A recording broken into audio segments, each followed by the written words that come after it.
Hello and welcome to Rajya Sabha Television. You're watching The Big Picture with me, Frank Rausen Pereira. President Donald Trump, facing the prospect soon of the longest U.S. government shutdown in history, was considering declaring a national emergency that would likely escalate a policy dispute with Democrats over his proposed U.S. Mexico border wall into a court test of presidential power. To escape a political trap of his own making, Trump suggested strongly on Thursday that he might declare an emergency so that he can bypass Congress to get funding for his wall, which was a central promise of his 2016 election campaign. Trump is demanding that Congress provide 5.7 billion US dollars in US taxpayer funding for the wall. That is opposed by Democrats in Congress, who call the wall an ineffective, outdated answer to a complex problem. The standoff has left a quarter of the federal government closed down and hundreds of thousands of federal employees staying home or working for no pay. The partial federal government shutdown entered its 21st day on Friday. It will become the longest shutdown ever on Saturday. On this edition of The Big Picture, we will take a closer look at the US shutdown and President Trump's emergency threat.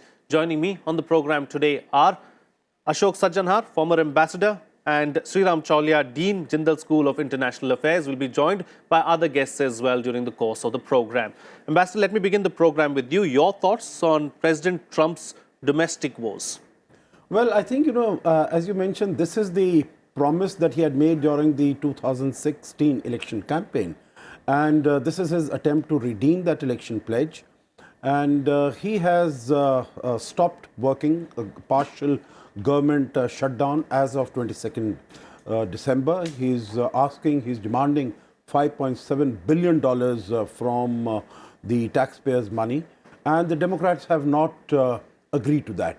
Now, he had thought that this would be the way to pressurize the Democrats because Democrats took over control of the House at the beginning of January. So he thought that this would be the time that he could really start pressurizing. But this has not yielded the desired results. And now we see that today is the 21st day. That means the longest in terms of the shutdown. It has, so many shutdowns have taken place so far, about 20 of them. But the longest was in 95, 96, 21 days. And tomorrow it will be the longest shutdown. And there is no solution in sight because they were meeting also on Wednesday, 2 days ago, between the presidents and the Democrats, Nancy Pelosi, the leader of the House of Representatives, or new leader of the House of Representatives, and Chuck Schumer. And there was no result, there was no decision, there was hardly any discussion or negotiation because, what the newspaper reports seem to suggest also, President Trump's Twitter account, he sent out a tweet, he asked Nancy and Chuck, are you willing to agree to funding the wall? They said no.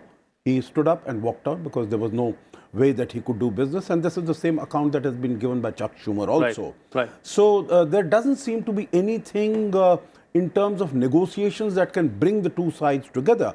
And that's why he's threatened, yesterday he visited the Mexican border and he's threatened that he's going to declare a national emergency. Yeah. And if maybe this is using as a pressure tactic, but I think he also must be realizing that the options available to him are very limited. Right. And so what is it that he can use as a threat? So at the moment it's a threat, but of course knowing Mr. Trump, he could very well act on it also. Anything is possible is what you're suggesting. Let me go across to Professor Chaulia now. Professor, what really led to all of this? Frank, I think the last two presidencies, Trump and Barack Obama, both have been marked by two general problems which are creating this kind of dysfunction in the U.S. polity. One is this extreme polarization between right and left, or liberals and conservatives. And second is the partisanship, the idea that you work only for your party interests or even narrower cliques within them and not for the general national or public good. these have become very mainstream, and the society also has been more or less divided. We saw it in the presidential election in 2016, almost 50-50 for Trump and for Hillary Clinton, and even more recently in the congressional elections. Again, it's a mixed verdict where half of the society believes that there is no need for any wall and that they must have a more liberal approach to immigration and labor issues stemming from Latin America. The other half wants a very, very hard line, and Trump is channeling that anger, which believes that they are being flooded by criminals and rapists and terrorists. Now, the liberals say that this is post fact. What Trump is basically, he has concocted a crisis when there was none. But from the Trump point of view and the populists that he represents, the other half of the country, many of them are very insecure, culturally insecure, economically insecure. They are afraid of being inundated by migrants, and they blame them, the outsiders, for the economic stagnation and the lack of wage rises in the U.S. economy. So if you see, this is a very, very heady mix. It's a bit like the Brexit situation in the UK, where, almost half of the country believes in one reality and the other is living on another planet altogether. And dysfunctional society, this is a classic symbol of that. What Trump is doing, he's showing marijuana, and he's showing currency notes, and he's showing smuggled weapons, and he's giving press conferences and creating that. It's a politics of fear. And I think he believes that after the debacle his party faced in the recent legislative elections, he needs to up the ante and show a more militant face. There are people within the right, Ann Coulter, Rush Limbaugh, Sean Hannity. These are the hardline right-wing commentators in the media. They are saying, Trump, you will lose your base if you stop being militant. Okay. So I think he has taken that to heart, and he's being militant, and that is why this kind of tussle has come with no resolution in sight. All right. Let me welcome on the program now Harshvi Pant, Head Strategic Studies, Observer Research Foundation. Professor, how do you see all of this panning out, really? The ambassador is suggesting that at the moment, national emergency is being threatened by President Trump. Will he actually go through with it?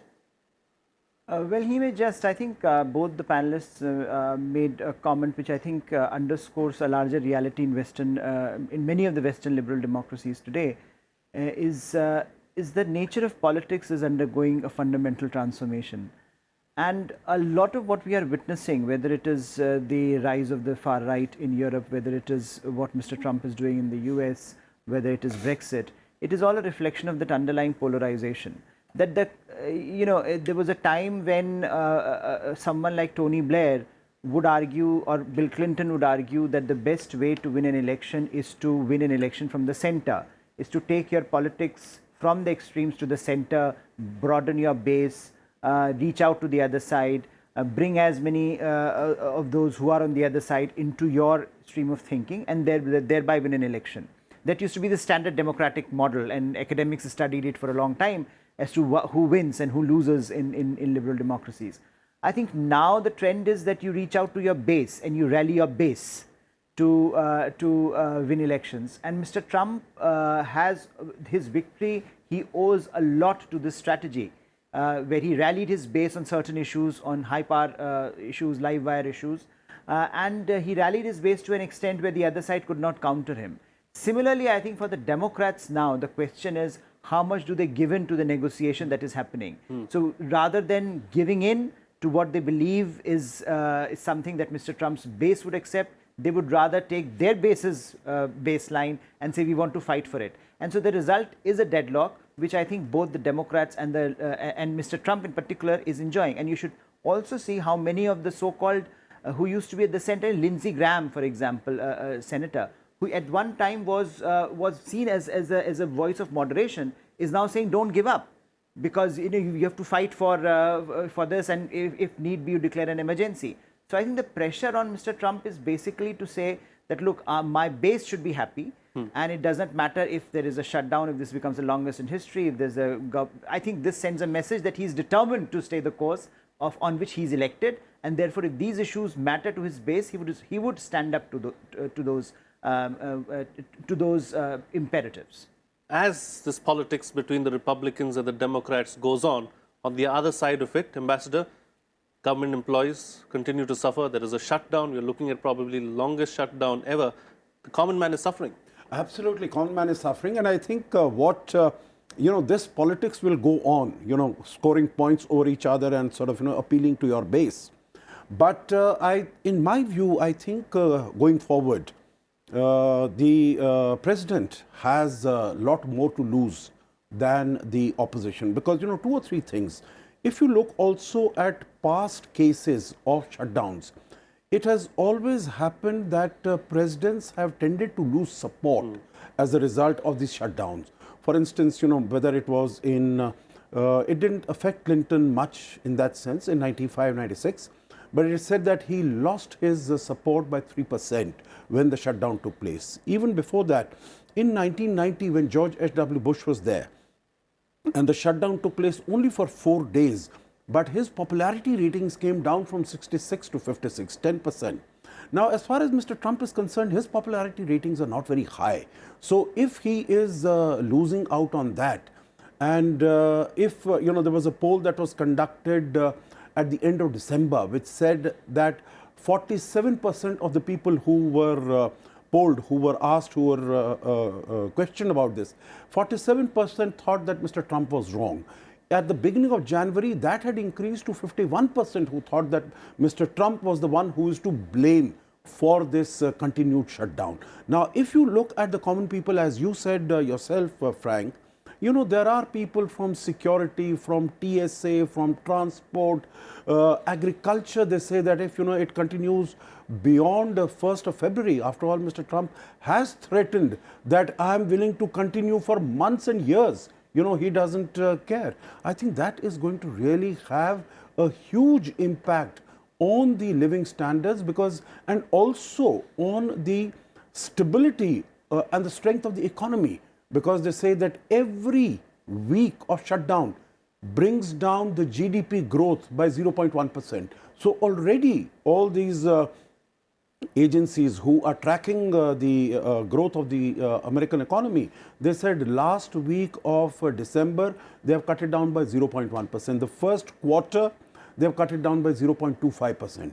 Now, U.S. economy has been growing well, but if this sort of a thing continues, then across the board, and maybe, as far as the elections, midterm elections are concerned, they are gone. In my view, it was not such a great debacle as far as Mr. Trump is concerned, because, the Democrats expected a tsunami against the Republicans. That didn't happen. Every time at the midterm elections, the president tends to lose. So I don't think the loss was that huge as far as Trump is concerned. And he increased his Senate numbers. But he's really looking at the presidential election at the end of 2020. And I think that is where he wants to shore up his base and tell them that I have tried everything I could, even maybe impose national emergency, get it struck down by the court. That also will not, dissuade him, because he'll be able to go to the base and say that I have tried everything, and it is the systems that did not permit me to do what I wanted to do. Absolutely. Professor Pant, talking about President Trump now, is it safe to say that this is probably his toughest time in office yet? Well, yes, but I think he relishes a fight, and I think he, especially with the Democrats right now, because that's something that gets his base going. So I think he would be. Therefore, I think if you see the choreography of the negotiations, it's very interesting, because he's negotiating and then he's going to the Twitter saying nothing worked, so let us go and fight it out. So I think I don't see a very structured attempt at negotiations, and let me also say that it's on both sides. Democrats are also upping the ante, because they believe that's what the mandate is for them in the elections, and they believe that that's something, by winning the House of Representatives, they have some authority to hold Mr. Trump to account, especially some of his policies on hold. But I think there is a possibility that the Democrats might also lose, because this oppositional politics in America was one of the reasons why Mr. Trump in the first place also got elected, because many people saw a certain kind of a liberal elite that is trying to hold Mr. Trump back.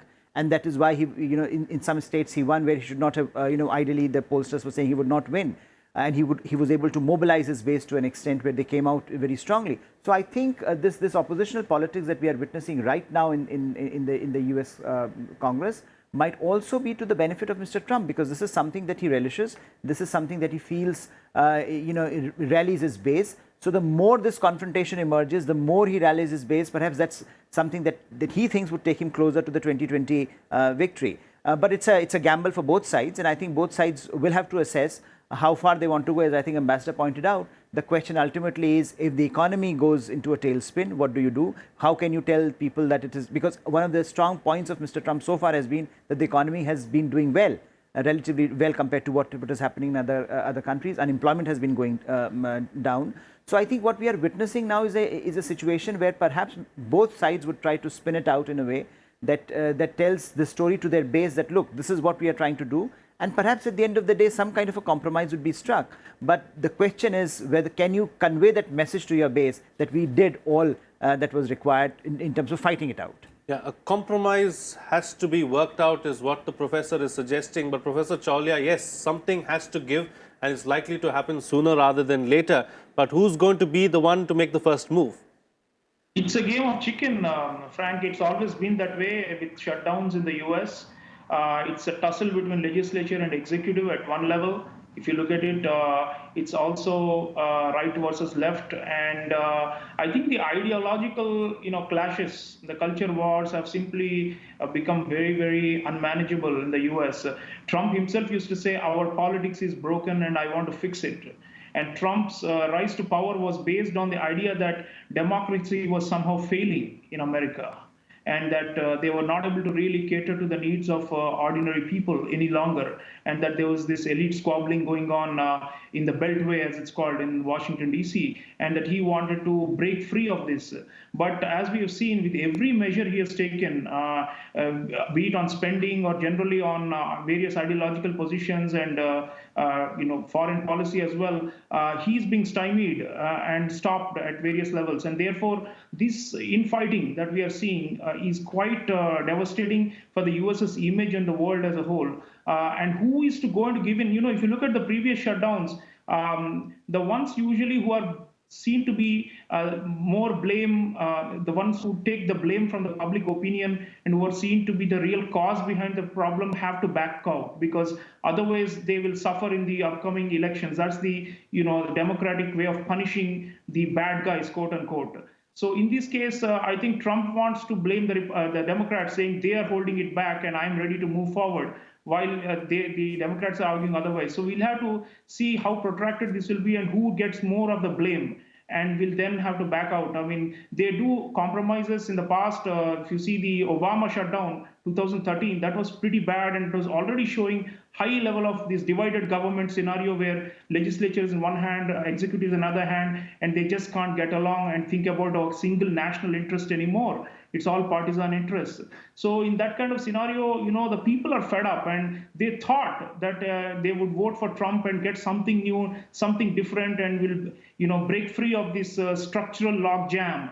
But in a way, he's perpetuating it with his own extreme positions and the so-called post-fact assertions and all these things. Right. So ultimately, the people have to decide. And I think democracy is a big corrective. Like we said in the markets, the consumer will finally decide what is good and throw out the garbage. So I think these politicians, in a way, we are not out. Trump was not a revolution. Trump is just the beginning of what is likely to be a long, protracted struggle, out of which you will get a revolutionary outcome, which will ultimately transform the American state and make it more accountable to the people. Right now, it is not, and that's what we are seeing. All right, closing comments now from all my guests, starting first with you, Ambassador. Is there a compromise in sight?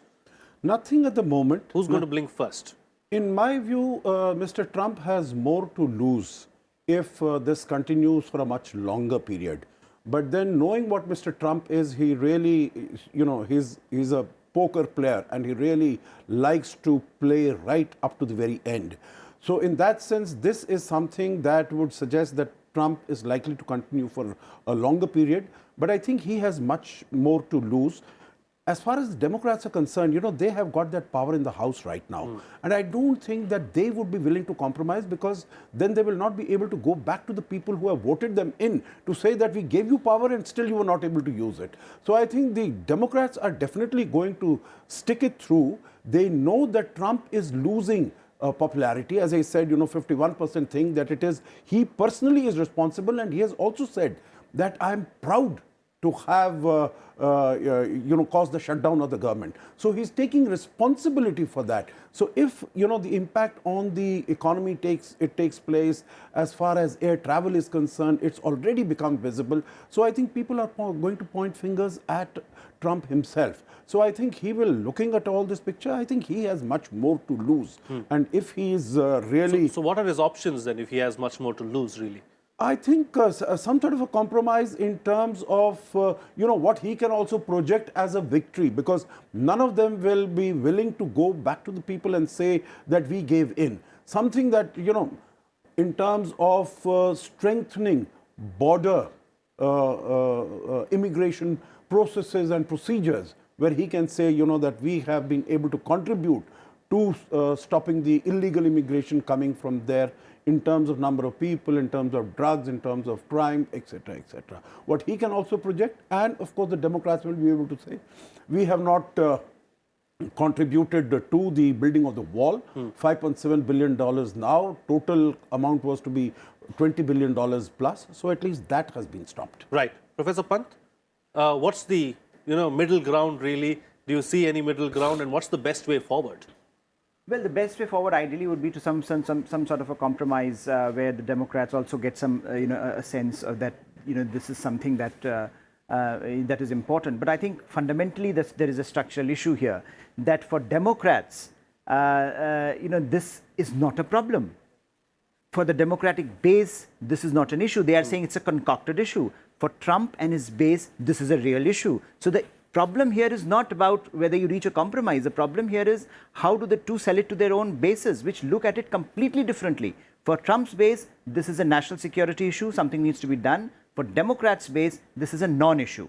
Trump is concocting it. So I think that makes it very unlikely for the two sides to come to a compromise. And I think it's more likely that Trump will up the ante and say, let's take the national emergency route. There are already reports that there are some discussions going on within his government to transfer some reconstruction money towards this. And I think some of that,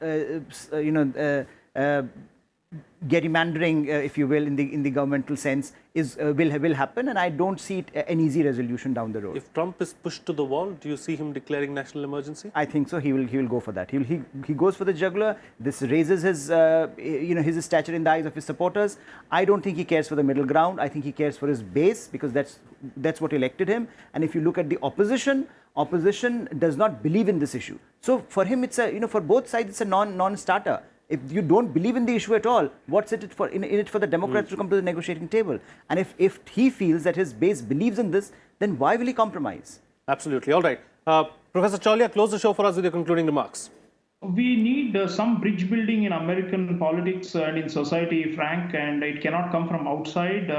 It's an old democracy. There are over 250 years in existence nearly, and they will need to find a way out of these kind of impasses as a permanent solution, because every year or every couple of years there is a debt burden or debt Damocles' sword hanging over their necks, and they are not able to show the kind of unity and cohesion they showed during the Cold War and the immediate post-Cold War years. So one way of looking at it is that America is in decline, and this is a symptom of that. And therefore, for them to make America great again, to use Trump's own phrase, I think he will have to mold his own behavior, and so will others. We need more grown-ups in the room and in the Congress and in the White House to be able to change this. And most importantly, the people of the United States should realize that populism is not the solution in itself, and there are some other problems which are much deeper that they have to address. Populism was a kind of a respite, a temporary kind of outlet to people's grievances in 2016, and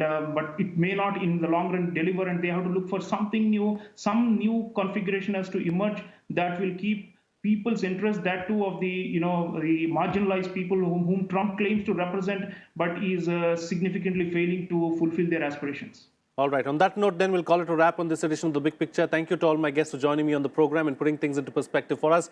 That's it from me. See you again next time.